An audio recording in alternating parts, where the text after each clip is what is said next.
नमस्कार दोस्तों, मेरा नाम है प्रथम गुप्ता और आप देख रहे हैं डिवाइन लाइट एकेडमी का ऑफिशियल यूट्यूब चैनल। आज मैं आपको ज्योमेट्री की चौथी क्लास पढ़ाऊंगा और आज का टॉपिक होगा इन सेंटर।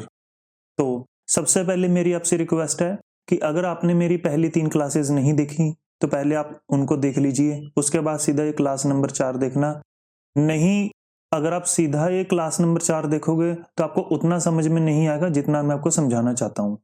तो इसलिए आप सबसे पहले पिछली क्लासेस को देखना, उसके बाद एक चौथी क्लास को शुरू करना।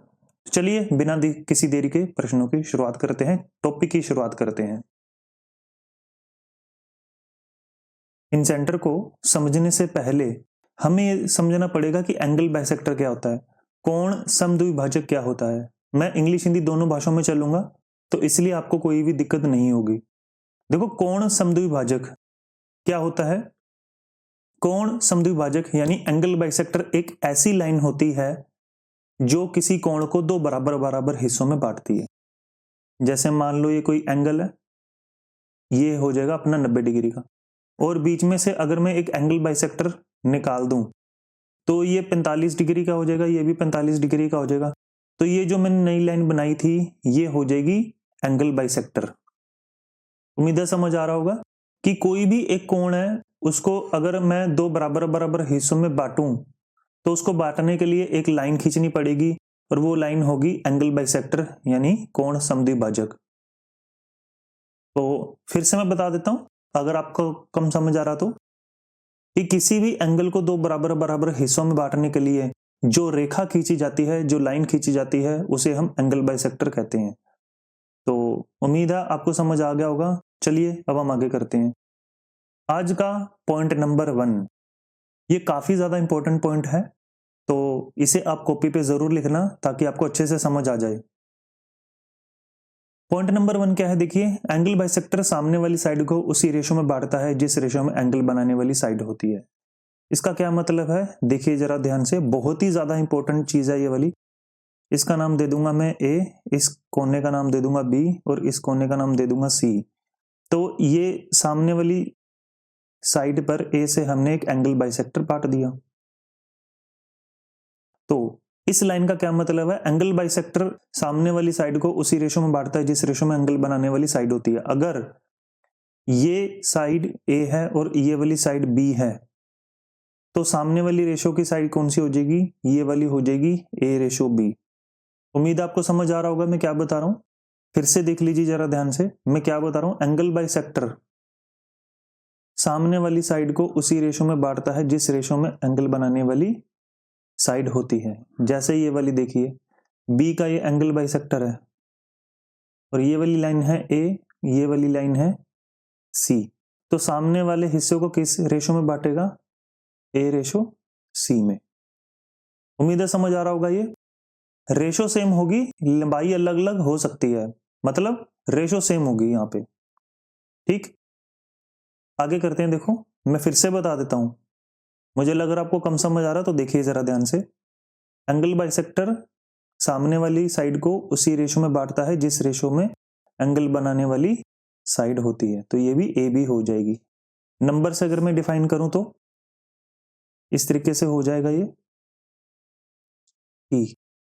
अगर ये साइड 2 है, ये वाली साइड 3 है और ये अपना एंगल बाइसेक्टर है, तो सामने किस अनुपात में बटेगी, 2:3 में बटेगी। तो ये था एक छोटा सा टॉपिक और ये बहुत ही इंपॉर्टेंट टॉपिक है कि एंगल बाइसेक्टर सामने वाली साइड को उसी रेशो में बांटता है जिस रेशो में एंगल बनाने वाली साइड होती है। तो इस तरीके से चीजें मैंने आपको समझाई हैं, उम्मीद आपको समझ आ रहा होगा। लास्ट बार मैं एक बार बता दूं तो ये अपना एंगल बाइसेक्टर है और अगर ये 3 है, ये 5 है, तो सामने वाली साइड को 3:5 में ये बांटेगा। तो चलिए अब हम बिना किसी देरी के दूसरे पॉइंट की शुरुआत करते हैं। दूसरे पॉइंट में क्या है, देखिए जरा ध्यान से, देखिए क्या लिखा हुआ है, ratio of angle bisector of A I I D is B plus C ratio A. तो क्या है इसका मतलब, देखिए जरा ध्यान से, एक ट्रायंगल बनाता हूं मैं, ए बी और सी। यहां से एंगल बाइसेक्टर सी से निकाल दिया, एक एंगल बाइसेक्टर बी से ए से निकाल दिया और तीसरा एंगल बाइसेक्टर बी से निकाल दिया। ठीक, तो इस पॉइंट का नाम दे दिया मैंने आई। जो ये पॉइंट अपना तीनों साइड पे मिल रहा है ना, तीनों एंगल बाइसेक्टर जहां मिल रहे हैं, इसका नाम दे दिया मैंने आई। और ये तीनों एक जगह पर ही क्यों मिलेंगे ये आपको थोड़ी देर में मैं आपको बता दूंगा। अभी फिलहाल ये देखिए जरा क्या है, ए आई और आई डी। ये ए के सामने वाली साइड स्मॉल ए, जैसा मैंने आपको बताया था, बी के सामने वाली साइड स्मॉल बी। अगर नहीं पता लग रहा कि मैं ये नाम कैसे देख रहा हूं तो आपको मेरी पिछली वीडियो देखनी चाहिए। कैसे है देखिए, ए आई और आई डी, ये रहा देखो, ए आई और आई डी। इसमें करना क्या है, याद करने का क्या तरीका होना चाहिए, साथ वाली साइड का टोटल, यानी कि ए आई के साथ वाली साइड कौन सी है, बी प्लस सी, और सामने वाली साइड का अनुपात। इसी तरीके से अगर मैं आपको दूसरे तरीके से बताऊं, जैसे बी आई और आई ई, इसका क्या होगा देखो, बी आई और आई ई, साथ वाली साइड का टोटल। कौन सी साथ वाली साइड, बी के आसपास वाली कौन सी है, ए और सी, ए और सी का टोटल और सामने वाली साइड का अनुपात। इसी तरीके से तीसरे वाला कैसे आ जाएगा, सी आई और आई एफ, इसका क्या होगा, साथ वाली साइड का टोटल यानी ए प्लस बी और सामने वाली साइड का अनुपात। ये अपना फॉर्मूला होता है, ये अपने को ध्यान होना चाहिए। चलो इसके रिलेटेड एक क्वेश्चन करते हैं। काफी अच्छा क्वेश्चन है ये और आया हुआ एग्जाम में क्वेश्चन है, तो आप बताइए जरा इसको करके, एक बारी वीडियो पॉज करो और एक बारी खुद करने की कोशिश करो। देखो चलो वीडियो पॉज करा होगा आपने और उम्मीद है कि सोल्व करा होगा। अगर नहीं सोल्व हुआ तो देखो कैसे करेंगे इसको। ए आई आई डी, तो मैं एक बारी नाम दे देता हूं, एंगल ए के सामने वाली साइड ए, एंगल बी के सामने वाली साइड बी और एंगल सी के सामने वाली साइड सी। तो इसने क्या लिखा हुआ है, ए आई 5 है और आई डी 2 है, B I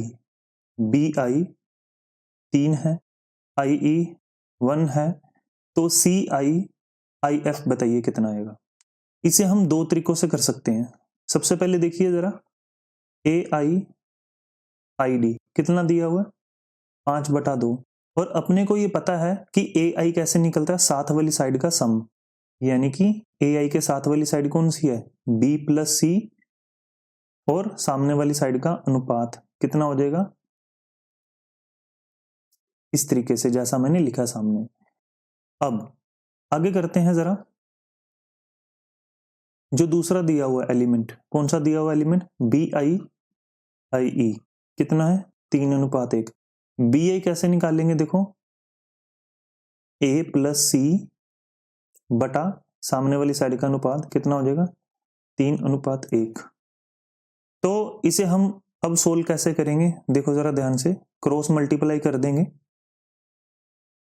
2b plus 2c equal to 5a, और यहां पर अगर हम दूसरे वाले को सोल्व करें तो कैसे सोल्व होगा ये, a plus C equal to 3b। अब दोनों इक्वेशन अपने पास आ चुकी हैं तो अपने को ये सोल्व करना पड़ेगा। अब ये वाली वैल्यू हम आगे लिखते हैं नीचे, इसके कैसे लिखेंगे देखो, b और c एक साथ है तो हम इसको इस तरीके से बना देंगे, 3b minus C equal to a, ऐसे आ जाएगा ये। तो लिखते हैं 3b minus C equal to a, जैसा ये लिखा हुआ अपने सामने। अब हम क्या करेंगे, b और a की वैल्यू निकालने की कोशिश करेंगे, तो इसके लिए अपने को c की वैल्यू हटानी पड़ेगी। तो थोड़ा सा मैथमेटिक्स आपको आना चाहिए। तो यहाँ पर c की वैल्यू सेम करेंगे, यहाँ पर कितना लिखा हुआ 2c और नीचे वाले में सिंगल c है, तो हम इसको कैसे करेंगे, 2 बनाने के लिए 1 से गुना, नीचे वाले को 2 बनाने के लिए 2 से गुना। तो ये कितना हो जाएगा भाई, ये हो जाएगा 2b plus 2c equal to 5a नीचे क्या आएगा 6b minus 2c equal to 2a। निशान चेंज करने की जरूरत है तो कर दो, नहीं है तो रहने दो। यहां से ये कट गया, ये आ जाएगा 8b इक्वल टू 7a। ये अपनी वैल्यू आ गई, तो मैं इसको यहां ऊपर लिख देता हूं। कितना आ गया यहाँ पे 8b इक्वल टू 7a। तो यानी कि a की वैल्यू कितनी है, यहाँ पे a की वैल्यू अपनी 8 आ गई और b की वैल्यू अपनी कितनी आ जाएगी 7। अब हम यहाँ पर वैल्यू पुट करेंगे, देखते हैं जरा वैल्यू पुट करके। किस में करें, इस वाली वैल्यू में करते हैं, सबसे आसान है ये। a plus C equal to 3b। तो यहाँ पर a की वैल्यू 8 है, c की वैल्यू निकालनी है और b की वैल्यू कितनी दी हुई है 7। तो ये कितना हो जाएगा बताइए, 3 गुना 7 21, 21 में से 8 गया 13। तो उम्मीद है आपको कैलकुलेशन समझ आ रही होगी। तो अपने पास अब a की वैल्यू भी है, b की वैल्यू भी है, c की वैल्यू भी है। तो अपने से क्या पूछा था, CI और IF। तो बताइए CI और IF कैसे निकालते हैं बताइए। ट्रायंगल देखो और अपने आप सोल्व करने की कोशिश करो। देखो कैसे करेंगे, CI और IF यानी साथ वाली साइड का टोटल और सामने वाली का रेशो। तो a प्लस बी कितना हो जाएगा, यहाँ पे a प्लस बी यहाँ पर हो जाएगा 8 और 7 15 और c कितना हो जाएगा नीचे 13।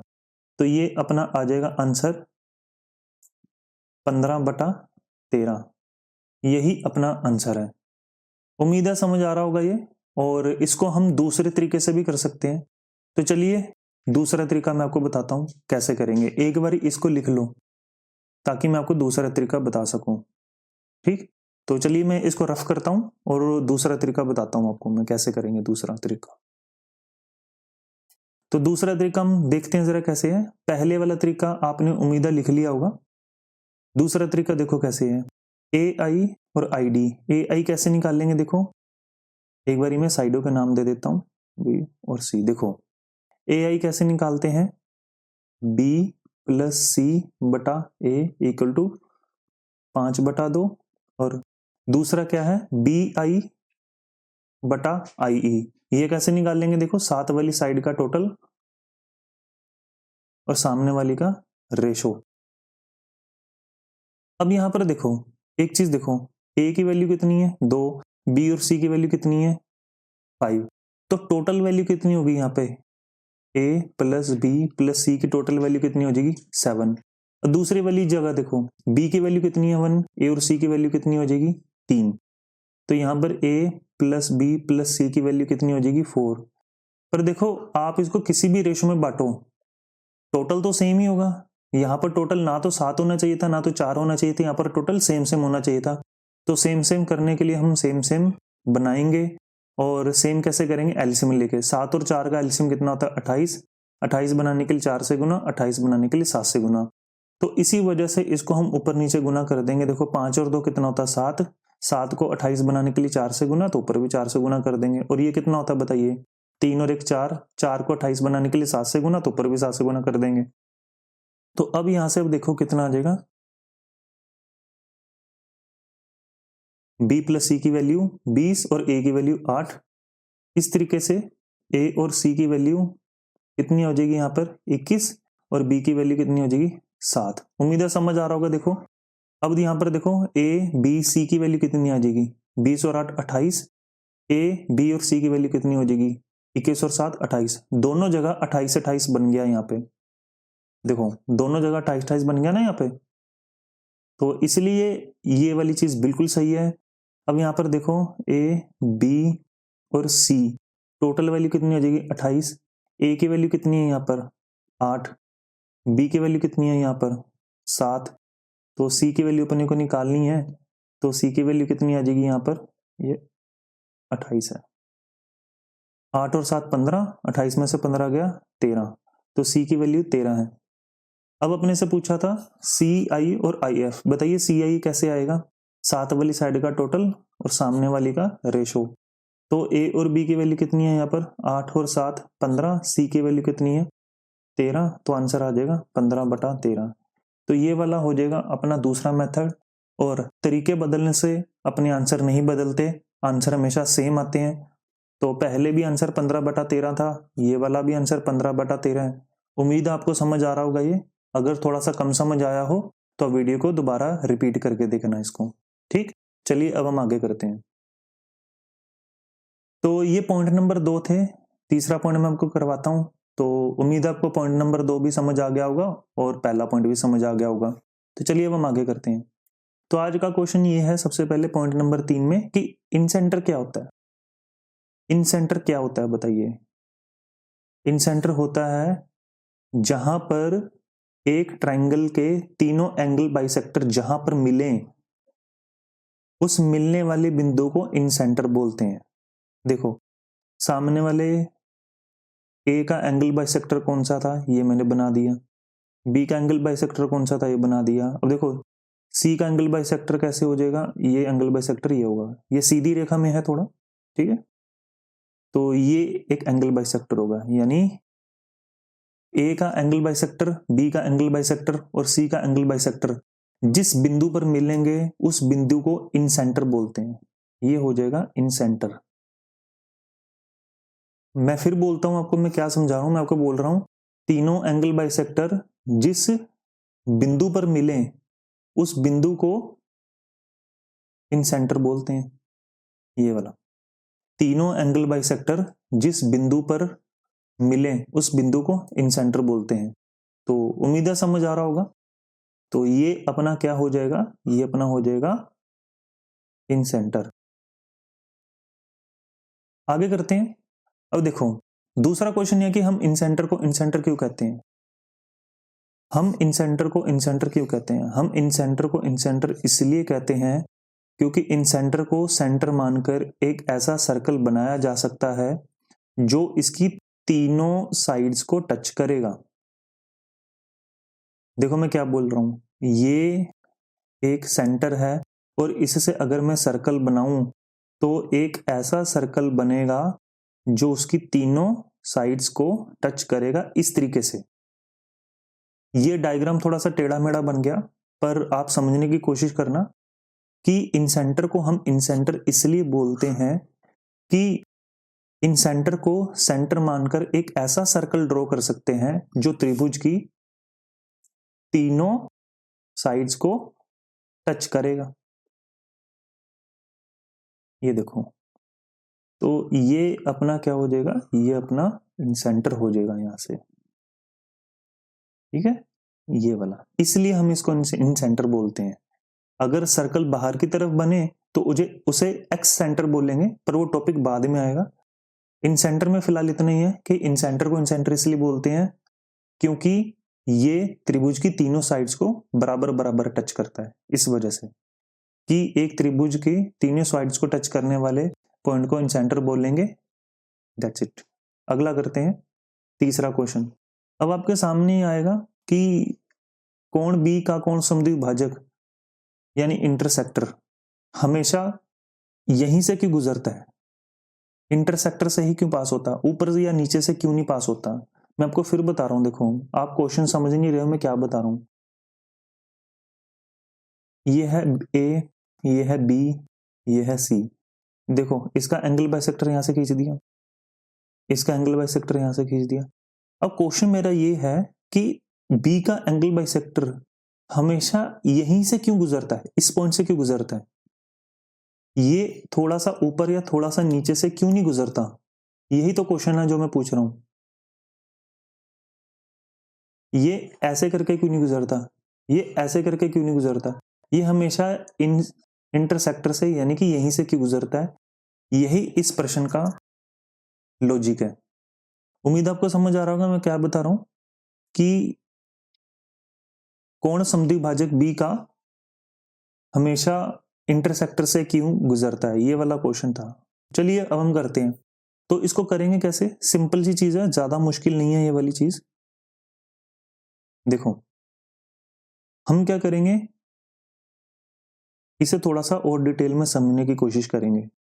इसके लिए अपने को एक पॉइंट समझना पड़ेगा। देखो कि रेडियस और टेंजेंट के बीच में ना कोण हमेशा 90 डिग्री होता है। ये सर्कल है और ये रेडियस है, और टेंजेंट क्या होती है, टेंजेंट होती है स्पर्श रेखा जो सर्कल को बाहर से टच करते ही, और इसके बीच में जो कोण बनेगा ना हमेशा 90 डिग्री होता है। ये लॉजिक अपने को ध्यान रखना।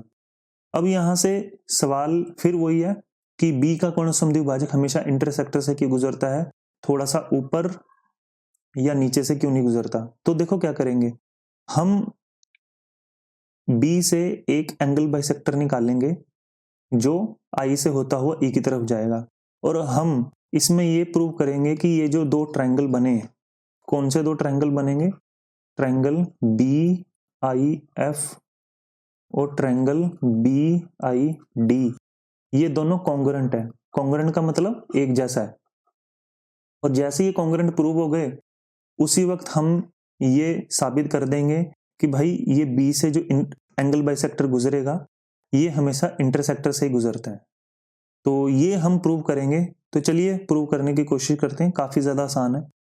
देखो, तो सबसे पहले ट्रायंगल बी आई एफ और ट्रायंगल बी आई डी को देखेंगे। तो देखो, ट्रायंगल बी आई एफ में रेडियस और टेंजेंट के बीच बना कोण 90 डिग्री होता है, तो ये वाला भी 90 डिग्री है। क्लियर होगा ना मेरी बात। दूसरी चीज, ये क्या चीज है, ये है रेडियस, यानी कि आई एफ क्या चीज है, आई एफ रेडियस है, और यहां पर आई डी क्या चीज है दूसरे ट्रायंगल में, ये वाला भी रेडियस है, यानी कि दोनों के दोनों रेडियस हैं, वृत्त की त्रिज्याएं। इसके बाद देखिए, एक ही जगह से निकली हुई दोनों टेंजेंट की लेंथ बराबर होती है, इसलिए बी एफ और बी डी दोनों बराबर है। बी एफ और बी डी दोनों बराबर है, क्यों, दोनों कॉमन टेंजेंट है इस वजह से। अब ये कॉमन टेंजेंट क्या बला है, ये देखिए, कॉमन टेंजेंट काफी आसान चीज होती है कि एक ही जगह से निकली हुई दोनों टेंजेंट की लेंथ बराबर होती है। मान लो ये सर्कल है, सर्कल से बाहर की तरफ ये एक टेंजेंट यहां से खींची और एक टेंजेंट यहां से खींची, तो ये दोनों लेंथ बराबर बराबर होंगी, ठीक है, ये दोनों लेंथ बराबर बराबर होंगे इस वजह से।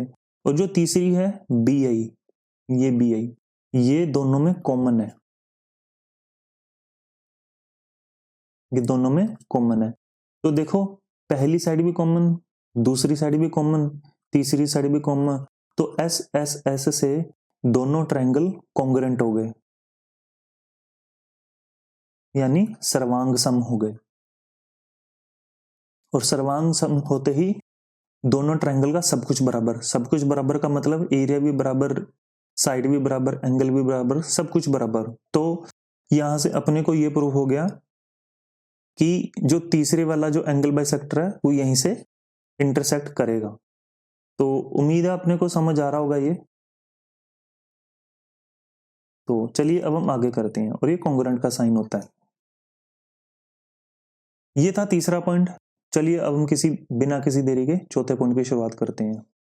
देखिए क्या लिखा हुआ है, किसी भी त्रिभुज में बने वृत्त की त्रिज्या का फॉर्मूला कैसे होगा बताइए। किसी भी त्रिभुज में अगर हम सर्कल बनाते तो उस सर्कल की रेडियस कैसे निकालेंगे, उसका फॉर्मूला होता है एरिया ऑफ ट्रायंगल बटा सेमी पेरीमीटर। अब ये कैसे निकालते हैं, ये फॉर्मूला आया कैसे है, ये देखिए जरा, ये ध्यान से, मैं क्या से बता रहा हूं कि फॉर्मूला आता कैसे है। ये ए के सामने वाली साइड स्मॉल ए, बी के सामने वाली स्मॉल बी, सी के सामने वाली साइड स्मॉल सी, ये स्मॉल सी है, ठीक। अब यहां पर देखिए जरा ध्यान से, सर्कल में ये क्या चीज है, ये है रेडियस, ये क्या चीज है रेडियस, और ये क्या चीज, और सॉरी ये क्या चीज है रेडियस। अब दूसरी चीज ये है कि ट्रायंगल का एरिया निकालते कैसे हैं। ट्रायंगल का एरिया कैसे निकालते हैं, 1/2 गुना बेस इंटू हाइट। तो बस ये तीनों चीजें चाहिए थी अपने को। तो देखिए जरा ध्यान से, ट्रायंगल ए आई बी में, ये रहा ए आई बी, इसका एरिया कैसे निकालेंगे, बेस इंटू हाइट। बेस इसका क्या है बताइए, सी, और हाइट इसकी कितनी है, हाइट इसकी है रेडियस आर, क्योंकि रेडियस और टेंजेंट के बीच बना कोण 90 डिग्री होता है, ये मैंने आपको थोड़ी देर पहले बताया था। इसके बाद ट्रायंगल ए आई सी की बात करेंगे, तो इसका एरिया कैसे निकालते हैं बताइए, वही बेस इंटू हाइट का आधा, तो यहाँ पर इसका बेस कितना हो जाएगा b और हाइट कितनी हो जाएगी r। इसके बाद तीसरे वाला जो बचा ये वाला, यानी कि ट्रायंगल BIC की बात करेंगे तो ये कितना हो जाएगा 1/2 गुना बेस इंटू हाइट। अब ये तीनों ट्रायंगल का एरिया काउंट कर लिया तो हमें पूरे के पूरे ट्रायंगल ABC का एरिया मिल गया। ठीक है, पूरे के पूरे ट्रायंगल ABC का एरिया मिल गया। तो अब हम इसको सोल्व करते हैं थोड़ा सा। तो अब यहाँ पर मुझे बताइए जरा क्या करेंगे, रेडियस हम बाहर निकाल देंगे तो इधर कितना बचा C/2 B/2 और A/2 equal to triangle ABC का एरिया। तो ये कितना हो जाएगा यहाँ से A plus B plus C/2 equal to triangle ABC। और ये बताइए क्या चीज होगी, A plus B plus C/2 कितना होता है, ये सेमी पेरीमीटर होता है किसी भी ट्रायंगल का। तो यहां से अपना रेडियस निकलकर सामने आ गया कि रेडियस कैसे निकालते हैं, ABC बटा सेमी पेरीमीटर ऑफ ट्रायंगल। तो ये अपने को याद होना चाहिए। आता कैसे है ये वाला मैंने आपको बताया। तो चलिए अब हम आगे करते हैं। अगला है point number B. Point number B में क्या लिखा हुआ देखिए, समकोण त्रिभुज में बने वृत्त की त्रिज्या कैसे निकालते हैं, परपेंडिकुलर और बेस को टोटल करके हाइपोटेनस को घटा देंगे और उसका आधा कर देंगे। देखिए कैसे है, सी के सामने वाली साइड स्मॉल सी, बी के सामने वाली साइड स्मॉल बी, ए के सामने वाली साइड स्मॉल ए। तो यहां पर रेडियस जो निकलेगा, रेडियस का फॉर्मूला कैसे हो जाता है, इसमें दिए गए मुताबिक a plus B minus C/2। ये अपने को याद होना चाहिए, ये अपने को पता होना चाहिए। आता कैसे है ये मैं आपको अभी बता देता हूं। जैसे अभी हमने थोड़ी देर पहले किया था ना, अपने को याद हो अभी थोड़ी देर पहले कि किसी भी त्रिभुज में रेडियस कैसे निकालते हैं, एरिया ऑफ ट्रायंगल बटा सेमी पेरीमीटर। तो यहां पर भी यही करेंगे, रेडियस कैसे निकालते हैं, एरिया ऑफ ट्रायंगल बटा सेमी पेरीमीटर। तो यहां पर बताइए एरिया ऑफ ट्रायंगल कैसे निकालते हैं, 1/2 गुना बेस इंटू हाइट। और सेमी पेरीमीटर कैसे निकालते हैं, A plus B plus C का आधा। तो यहां से 2 से 2 कट गया तो रेडियस कितना आ जाएगा, A गुना B बटा A plus B plus C। उम्मीद है आपको यहां तक तो समझ आ रहा होगा। अब यहां पर मुझे एक चीज बताइए, A प्लस B का होल स्क्वायर कितना होता है, A प्लस B का होल स्क्वायर कितना होता है। आपको अगर सर A का स्क्वायर प्लस B का स्क्वायर प्लस 2AB। ठीक, तो यहां पर आप मुझे बताइए जरा, A का स्क्वायर प्लस B का स्क्वायर कितना होता है, A का स्क्वायर प्लस B का स्क्वायर होता है C का स्क्वायर। तो यहां पर हो जाएगा A प्लस B का whole square equal to C का स्क्वायर प्लस 2AB। तो अब हम यहां पर इसको सोल्व करेंगे थोड़ा सा, A प्लस B का होल स्क्वायर माइनस C का स्क्वायर बटा 2 इक्वल टू AB। उम्मीद है समझ आ रहा होगा ये। तो करते हैं जरा आगे, इसको सोल्व करेंगे तो कितना आ जाएगा, A plus B plus C दूसरी ब्रैकेट में A plus B minus C बटा 2 इक्वल टू AB। और ये वाली जो वैल्यू है, ये वाली जो वैल्यू आपने निकाली है, ये वाली इसमें वैल्यू भर देंगे। तो करने की कोशिश करते हैं, देखो कैसे है, A plus B plus C, A plus B minus C बटा 2 और अपॉन में A plus B plus C। तो देखिए A plus B plus C से A plus B plus C cut गया तो यहां पर कितना बचेगा, A plus B minus C बटा 2। और यही अपना आंसर है। और यहां से अपने को ये प्रूव हो गया कि हम इसको इस तरीके से निकाल सकते थे। उम्मीद है आपको समझ आ रहा होगा। जैसे मान लो मैं एग्जांपल दे देता हूं, मान लो ये 3 सेंटीमीटर है, 4 सेंटीमीटर है, ये 5 सेंटीमीटर है। तो रेडियस कितना हो जाएगा, रेडियस हो जाएगा 3 प्लस 4 माइनस 5 बटा 2, यानी कि 3 और 4 7 माइनस 5 2, 2 बटा 2 1 अपना रेडियस हो जाएगा। चलिए अब हम आगे करते हैं।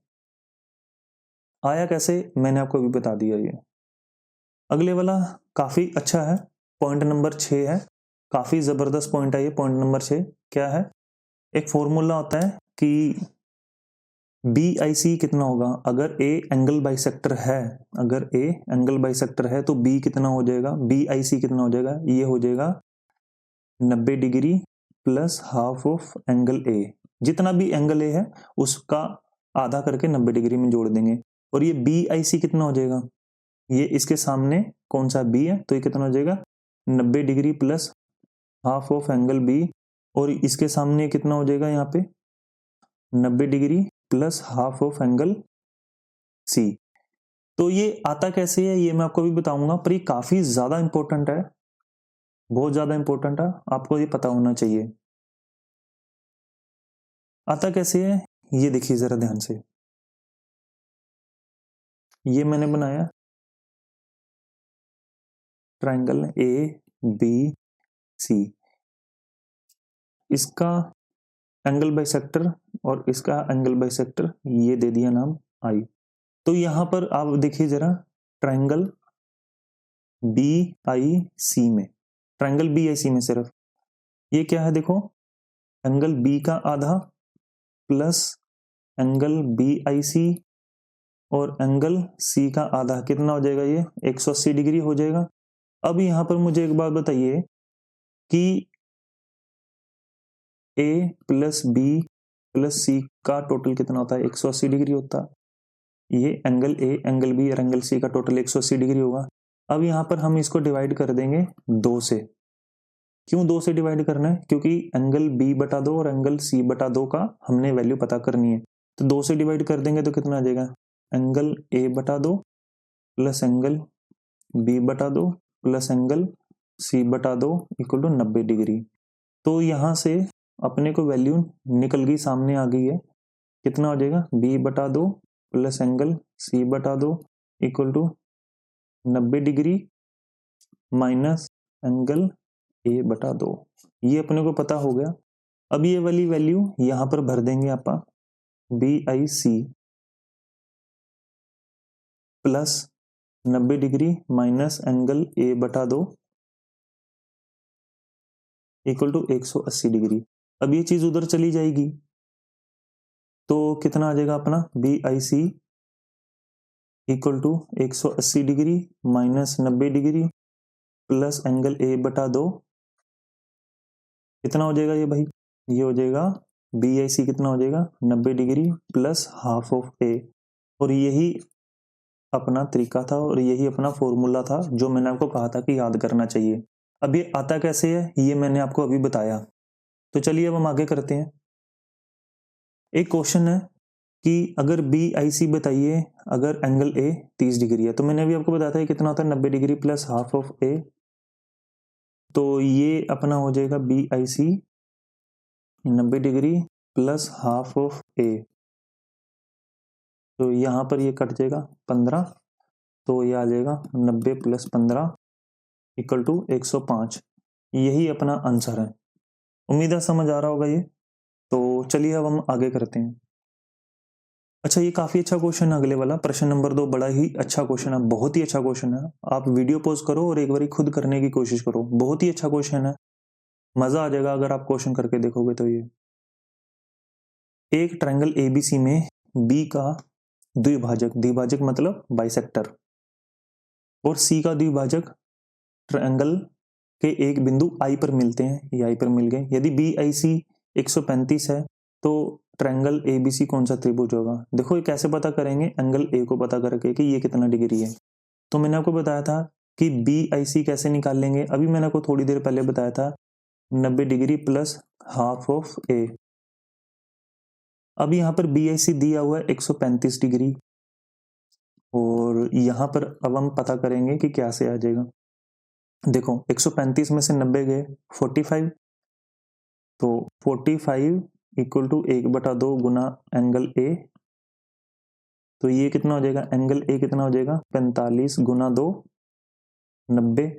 और अगर किसी त्रिभुज में एक कोण 90 डिग्री हो तो वो कौन सा ट्रायंगल होता है? वो ट्रायंगल होता है राइट एंगल ट्रायंगल, समकोण त्रिभुज। अगर ये नहीं पता तो आपको मेरी पुरानी वीडियोस देखनी चाहिए, यानी कि क्लास 1, क्लास 2, क्लास 3 देखनी चाहिए, तो आपको ये अच्छे से समझ आ जाएगा। अदरवाइज ये थोड़ा सा आपके लिए मुश्किल हो जाएगा समझना, ठीक है। तो चलिए अब हम आगे करते हैं। तो ये था पॉइंट नंबर 6। अब हम करते हैं पॉइंट नंबर 7 की शुरुआत। अगर आपको पॉइंट नंबर 6 नहीं समझ आए अच्छे से तो आप वीडियो को बैक करो, क्लास को बैक करो और आगे करने की कोशिश करो। अगले वाला पॉइंट क्या है देखिए, इंटीरियर एंगल और एक्सटीरियर एंगल का बाइसेक्टर का योग हमेशा 90 डिग्री होता है। अब ये क्या चीज है देखिए, इंटीरियर एंगल और एक्सटीरियर एंगल के बाइसेक्टर का योग हमेशा 90 डिग्री होता है। देखो ए बी सी, एक इसका बाइसेक्टर ये वाला हो जाएगा, ठीक। ये मैं नाम दे देता हूं एक्स और एक्स, और एक बाहरी कोण कौन सा हो जाएगा, ये मैं नाम दे देता हूं एंगल ए सी डी। ये एक्सटीरियर एंगल है, ठीक है ना, ये एक्सटीरियर एंगल है क्योंकि बाहर की तरफ है ना, ट्रायंगल के बाहर की तरफ है। तो इसका बाइसेक्टर जो होगा ये वाला होगा y और y। अब इसने लिखा है इंटीरियर एंगल और एक्सटीरियर एंगल के बाइसेक्टर का योग हमेशा 90 डिग्री होगा, यानी कि x और y का टोटल यहां पर हमेशा कितना हो जाएगा, 90 डिग्री हो जाएगा। ये अपना आंसर है और यही अपना लॉजिक है। मैं फिर बता देता हूं, देखो यहां से ये एक पॉइंट C था, ये था B और ये था D। तो ये एक इंटीरियर एंगल बाइसेक्टर था, तो ये मैंने नाम दे दिया y, और एक इसके बाहर वाला एंगल बाइसेक्टर था, इसका नाम दे दिया मैंने x और x। तो x और y का टोटल कितना होता है, हमेशा 90 डिग्री होता है। यही अपना आंसर है। मैं नंबर लिख के भी आपको बता देता हूं ताकि आपको अच्छे से समझ आ जाए, ठीक है। तो मान लो कि ये वाला है 100, तो ये वाला कितना हो जाएगा, 80 हो जाएगा। और देखिए इसका एंगल बाइसेक्टर कितना हो जाएगा, 50, है ना, ये 50 हो जाएगा। और इसका एंगल बाइसेक्टर कितना हो जाएगा, ये 40 और ये 40। तो 50 और 40 का टोटल हमेशा 90 डिग्री होता है। आप कोई भी नंबर मानकर कर लो, हमेशा 90 डिग्री ही बनेगा, और ये काफी इंपॉर्टेंट पॉइंट है। तो चलिए अब हम आगे करते हैं। ये है पॉइंट नंबर 8। उम्मीद है समझ आ रहा होगा आपको ये। अब ये वाला क्या है, देखो इन सेंटर पर बड़ा कोण 90 डिग्री प्लस हाफ ऑफ ए होता है, जो हमने अभी पढ़ा था। पर एक्स सेंटर पे बना हुआ कोण 90 डिग्री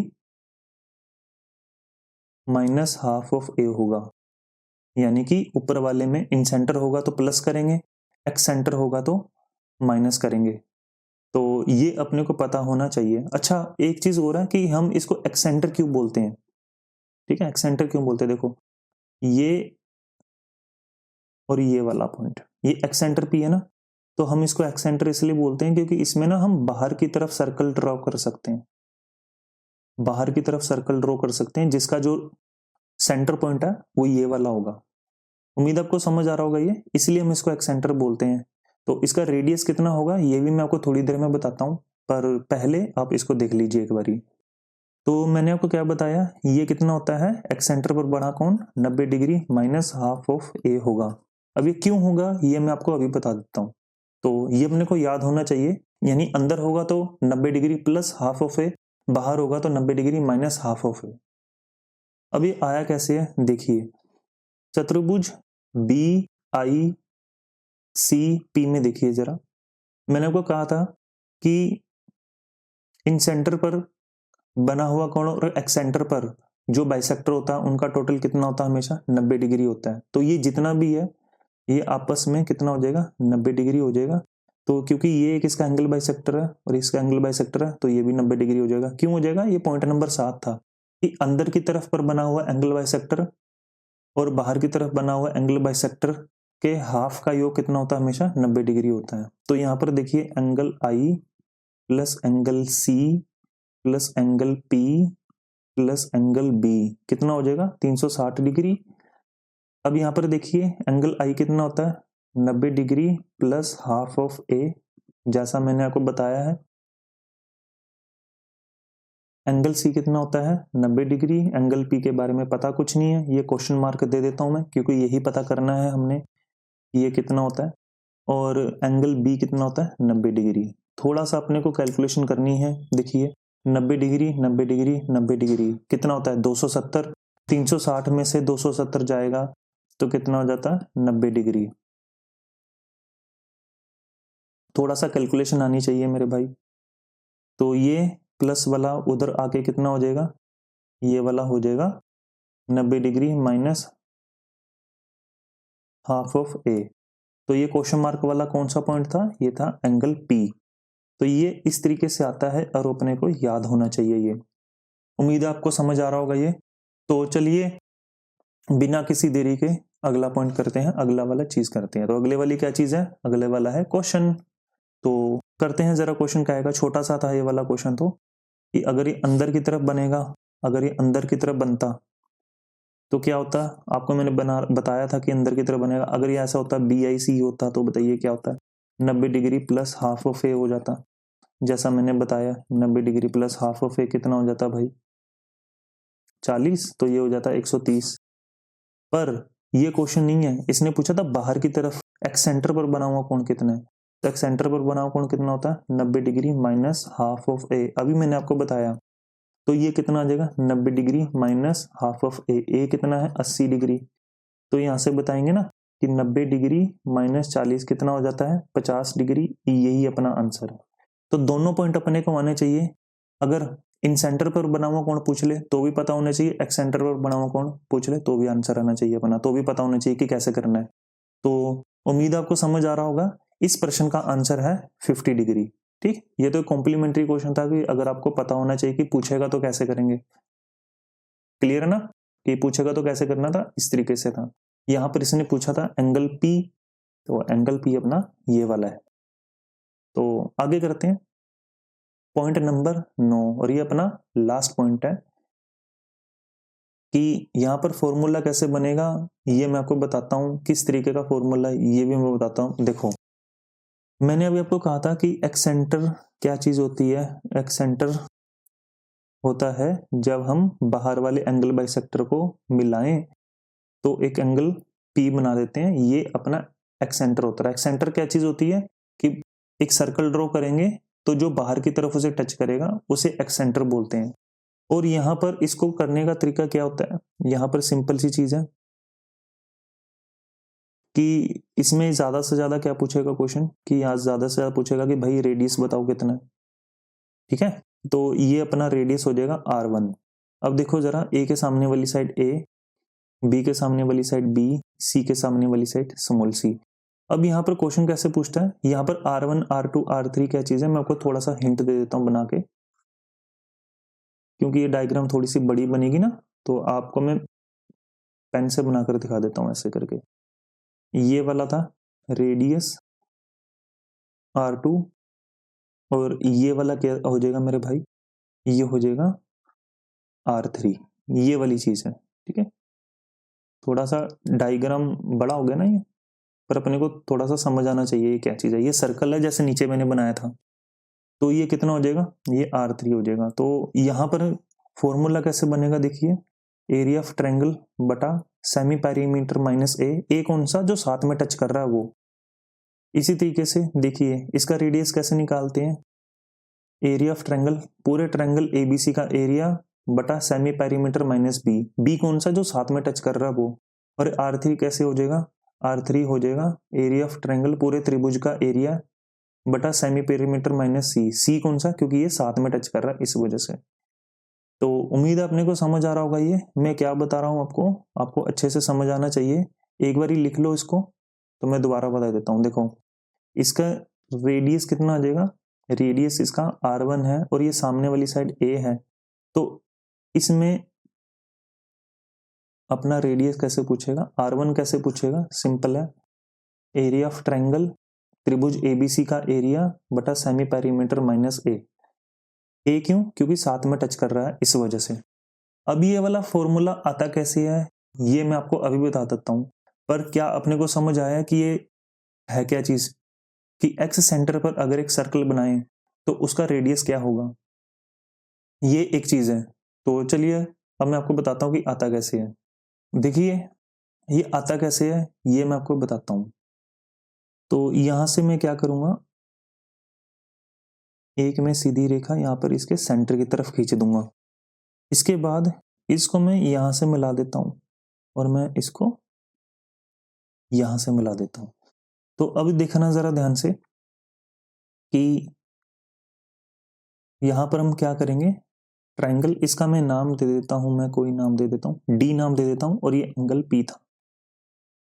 तो यहां पर मैं ध्यान से देखना जरा मैं क्या बता रहा हूं, ट्राइंगल ए सी पी का area plus triangle A B P का एरिया, इसको टोटल करके अगर मैं ट्राइंगल पी बी सी का एरिया माइनस कर दूं, क्या मेरे पास पूरा ट्राइंगल ए बी सी का एरिया आ जाएगा। मैं फिर बोलता हूं, देखो मैं क्या बोल रहा हूं, मैंने इस ट्राइंगल को और इस ट्राइंगल को मैंने ऐड किया, इसके बाद मैंने माइनस किसको कर दिया, माइनस मैंने इस वाले ट्राइंगल को कर दिया, तो क्या मेरे पास पूरा ट्राइंगल एबीसी का एरिया आ जाएगा, बिल्कुल आ जाएगा ये वाला। तो यही तो हमने को पता करना है। तो चलो मैं आपको बताता हूँ कैसे करते हैं ये। देखो मैं फिर से बता देता हूँ, ध्यान से देखना जरा।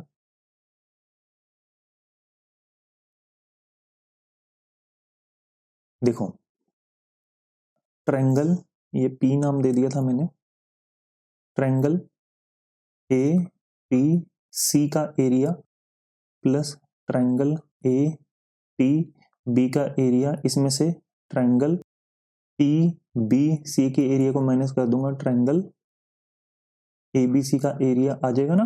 तो यही मैं पता कर रहा हूँ बस। तो यहां पर देखिए कैसे है, ट्राइंगल का एरिया कैसे निकालते हैं, 1/2 गुना बेस इंटू हाइट, यही निकालते हैं ना। तो देखो मैं कैसे कर रहा हूँ, बी के सामने वाली साइड स्मॉल बी, सी के सामने वाली साइड स्मॉल सी, ए के सामने वाली साइड स्मॉल ए। स्मॉल ए कौन सा, ये वाला। तो देखिए जरा ट्राइंगल एपीसी का एरिया कैसे निकाल लेंगे, 1/2 गुना बेस, बेस क्या है सामने वाले एपीसी का, बी, इंटू हाइट, हाइट कितनी हो जाएगी यहाँ पर, हाइट इसकी हो जाएगी रेडियस आर, कौन सी, ये वाली। अब आपके सामने मन में आएगा कि सर आर हाइट क्यों ली, वो ऐसा इसलिए लिया, देखो जरा ध्यान से, क्योंकि ट्राइंगल इस तरीके से है, अगर मान लो इस ट्राइंगल का एरिया निकालना हो तो भाई उसकी जो हाइट हो जाएगी ना, वो ये वाली हो जाएगी, ये वाली हाइट हो जाएगी, ठीक है ना, ये हाइट होगी। तो यहां पर भी वही है। इसके बाद ट्राइंगल एपीबी में 1/2, बेस उसका कौन सा है, ये रहा बेस सी, और हाइट इसकी कौन सी है, ये रही, क्योंकि रेडियस और टेंजेंट के बीच बना कोण 90 डिग्री होता है इस वजह से।